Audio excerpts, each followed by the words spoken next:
So hi guys! Welcome back sa aking channel. For today's vlog guys, magluluto tayo guys ng curry mussels. So we have our coconut milk here, our cooking wok with a little bit of canola oil. We have ginger, garlic, and red onions. And of course, we have our mussels. So, ito na yung na-half cook natin na mussels, guys.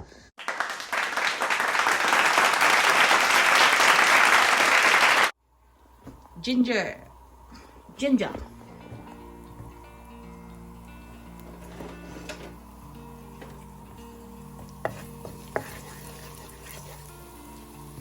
So, yun ang ating ginger, guys. And, like if you like. Please like if you like.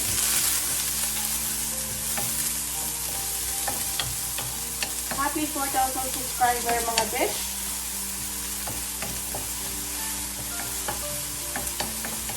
Cooking is life. Okay? So, ilagay natin guys ang ating mussels.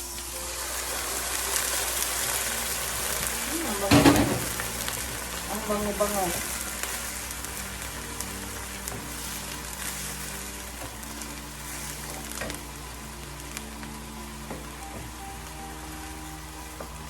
Ang bango-bango ng bulaklak. Hindi na ako naglagay pa ng asin guys kasi yung ating mussels, ano na, may timpla na yan. So, since wala tayong puno ng niyog,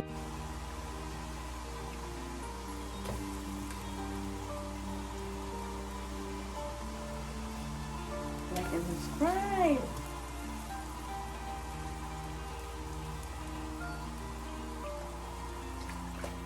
Okay pa. Okay pa. Okay pa siya.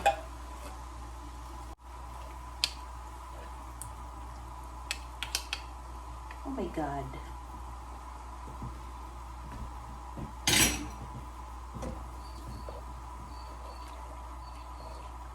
Masarap siya ang mussels guys pag gawin natin curry.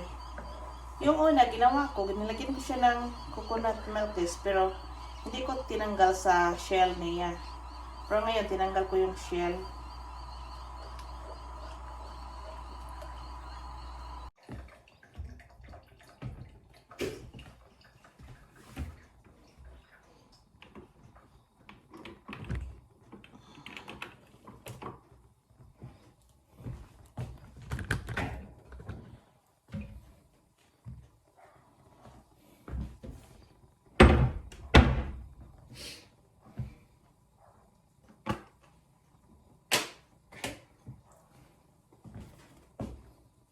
Lagyan natin guys ng a teaspoon of curry powder.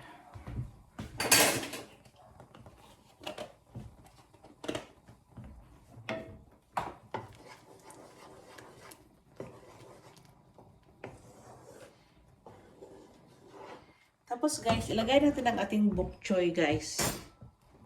Lagyan natin ng bok choy.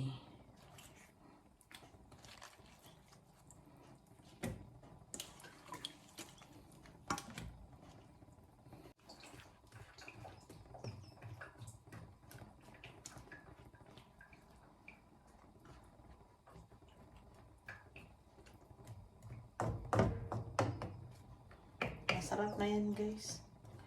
Walang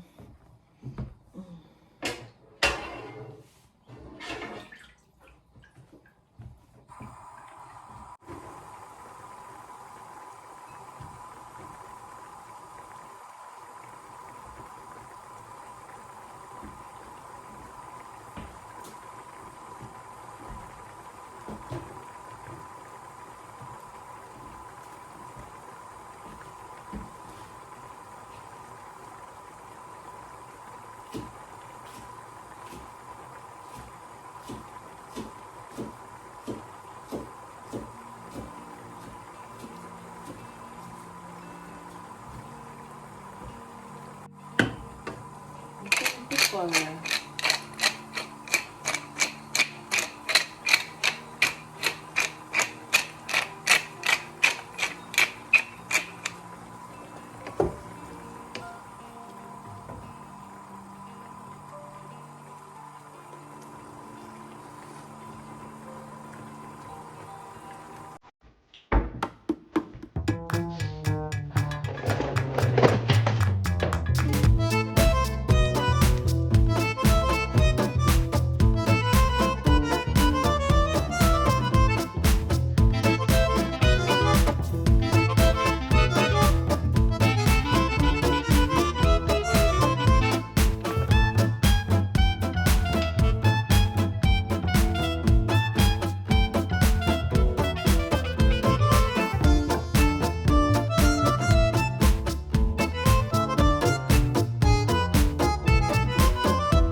choy. Okay?